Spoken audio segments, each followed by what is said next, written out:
Hello, my friends, and welcome back for another chapter of Lois Lowry's novel, The Giver. Today, we are on chapter 10. I go in here, Jonas, Fiona told him when they reached the front door of the House of Old after parking their bicycles in the designated area. I don't know why I'm so nervous, she confessed. I've been here so often. She turned her folder over in her hands. Well, everything's different now, Jonas reminded her. Even the nameplates on our bikes, Fiona laughed.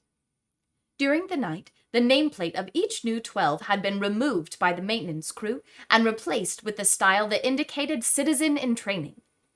I don't want to be late, she said hastily, and started up the steps. If we finish at the same time, I'll ride home with you. Jonas nodded, waved to her, and headed around the building toward the annex, a small wing attached to the back. He certainly didn't want to be late for his first day of training either. The annex was very ordinary, its door unremarkable. He reached for the heavy handle, then noticed a buzzer on the wall. So he buzzed instead. Yes? The voice came through a small speaker above the buzzer. It's, Jonas. I'm the new... Come in. A click indicated that the door had been unlatched. The lobby was very small and contained only a desk at which a female attendant sat working on some papers. She looked up when he entered. Then, to his surprise, she stood. It was a small thing, the standing, but no one had ever stood automatically to acknowledge Jonas's presence before. Welcome, receiver of memory, she said respectfully. Oh, please, he replied uncomfortably. Call me Jonas. She smiled, pushed a button, and heard a click that unlocked the door to her left. You may go right on in, she told him. Then, she seemed to notice his discomfort and to realize its origin. No doors in the community were locked. Ever. None that Jonas knew of, anyway. The locks are simply to ensure the receiver's privacy because he needs concentration, she explained. It would be difficult if citizens wandered in, looking for the Department of Bicycle Repair or something. Jonas laughed, relaxing a little. The woman seemed very friendly, and it was true. In fact, it was a joke throughout the community that the Department of Bicycle Repair, an unimportant little office, was relocated so often that no one ever knew where it was. There is nothing dangerous here, she told him. But, she added, glancing at the wall clock, he doesn't like to be kept waiting. Jonas hurried through the door and found himself in a comfortably furnished living area. It was not unlike his own family unit's dwelling. Furniture was standard throughout the community. Practical, sturdy, the function of each piece clearly defined. A bed for sleeping, a table for eating, a desk for studying. All those things were in this spacious room, though each was slightly different from those in his own dwellings. The fabrics on the upholstered chairs and sofa were slightly thicker and more luxurious. The table legs were not straight like those at home, but slender and curved, with a small carved decoration at the foot. The bed, in an alcove at the far end of the room, was draped with a splendid cloth embroidered over its entire surface with intricate designs. But the most conspicuous difference was the books. In his own dwelling, there were the necessary reference volumes that each household contained, a dictionary, and the thick community volume which contained descriptions of every office, factory, building, and committee, and the Book of Rules, of course.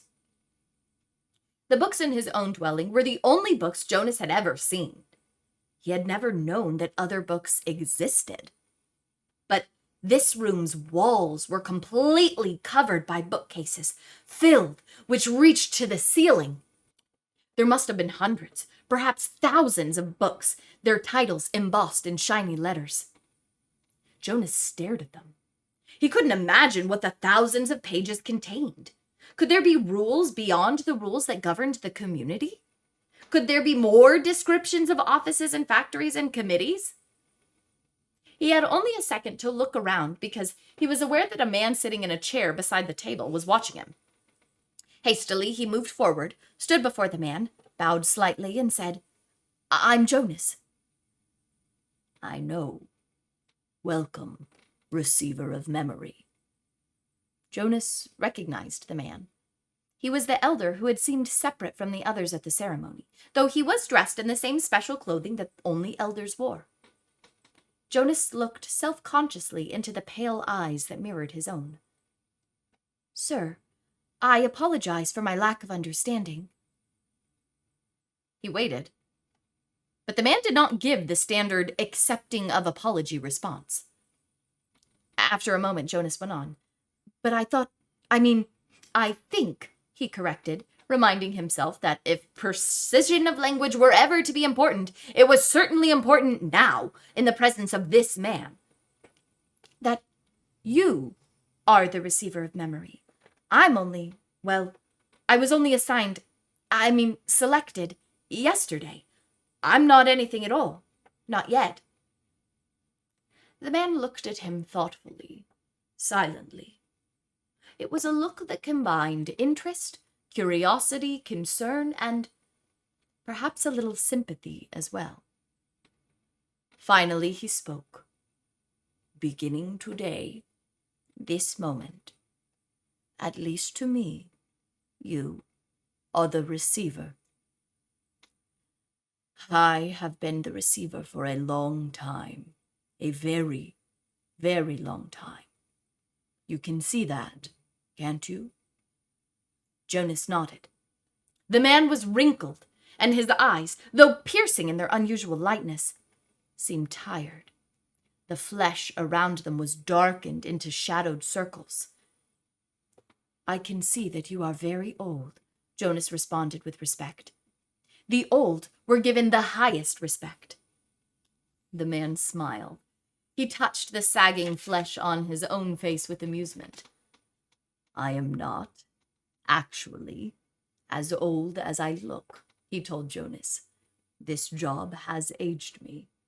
I know I look as if I should be scheduled for release very soon, but actually, I have a good deal of time left. I was pleased, though, when you were selected. It took them a long time. The failure of the previous selection was 10 years ago, and my energy is starting to diminish. I need what strength I have remaining for your training.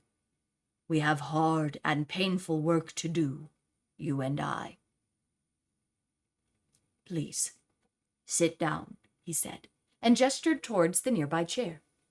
Jonas lowered himself onto the soft-cushioned seat. The man closed his eyes and continued speaking. "When I became a 12, I was selected, as you were. I was frightened, as I'm sure you were." He opened his eyes for a moment and peered at Jonas, who nodded. The eyes closed again. "I came to this very room to begin my training.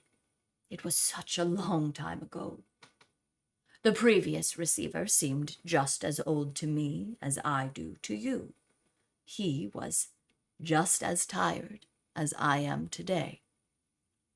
He sat forward suddenly, opened his eyes, and said, "You may ask questions. I have so little experience in describing this process. It is forbidden to talk about it." "I know, sir. I've read the instructions," Jonas said. "So I may neglect to make things as clear as I should." The man chuckled. "My job is important and has enormous honor, but that does not mean I am perfect, and when I tried before to train a successor, I failed. Please, ask any questions that will help you." In his mind, Jonas had questions. 1,000.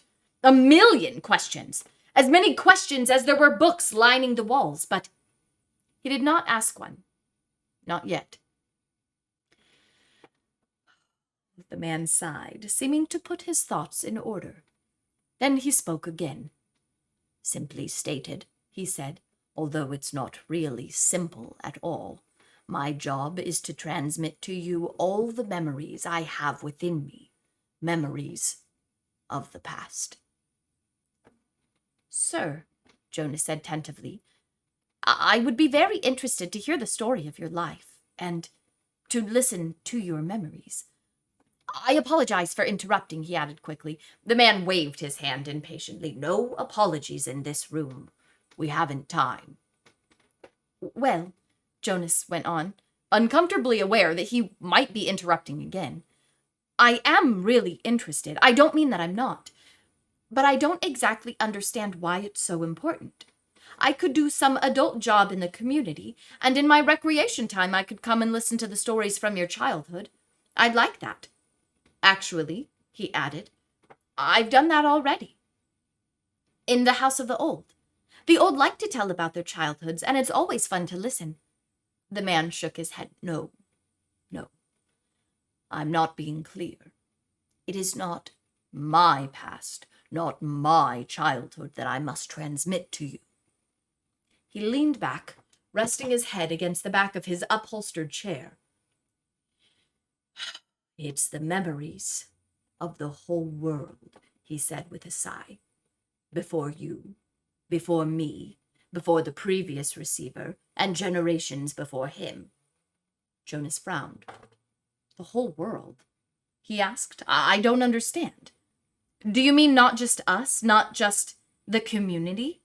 Do you mean elsewhere too?" He tried, in his mind, to grasp the concept. "I'm sorry, sir. I don't understand exactly. Maybe I'm not smart enough. I don't know what you mean when you say the whole world or generations before him. I thought there was only us. I thought there was only now." "There's much more. There's all that goes beyond, all that is elsewhere, and all that goes back and back and back. I received all of those when I was selected, and here, in this room all alone, I re-experience them again and again. It is how wisdom comes, and how we shape our future." He rested for a moment, breathing deeply. "I am so weighted with them," he said. Jonas felt a terrible concern for the man suddenly. "It's as if—" The man paused, seeming to search his mind for the right words of description. "It's like going downhill through deep snow on a sled," he said finally. "At first, it's exhilarating. The speed, the sharp, clear air, and then the snow accumulates.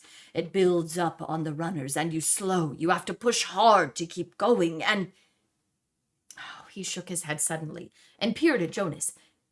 "That meant nothing to you, did it?" he asked.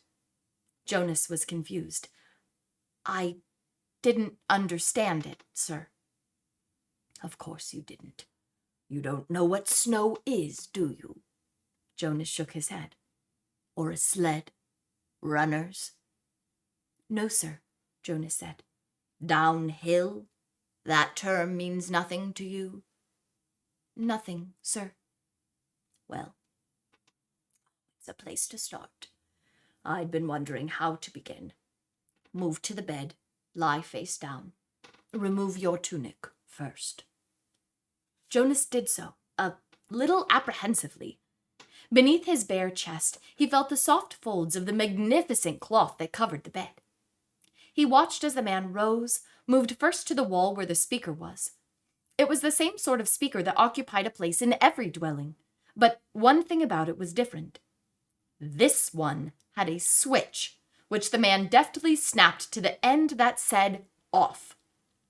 Jonas almost gasped aloud. To have the power to turn the speaker off? It was an astonishing thing. Then, the man moved with surprising quickness to the corner where the bed was. He sat on a chair beside Jonas, who was motionless, waiting for what would happen next. "Close your eyes. Relax. This will not be painful." Jonas remembered that he was allowed, that he had even been encouraged to ask questions. "What are you going to do, sir?" he asked, hoping that his voice didn't betray his nervousness. "I'm going to transmit the memory of snow," the old man said, and placed his hands on Jonas's bare back. And that ends Chapter 10. Catch us back next time for Chapter 11.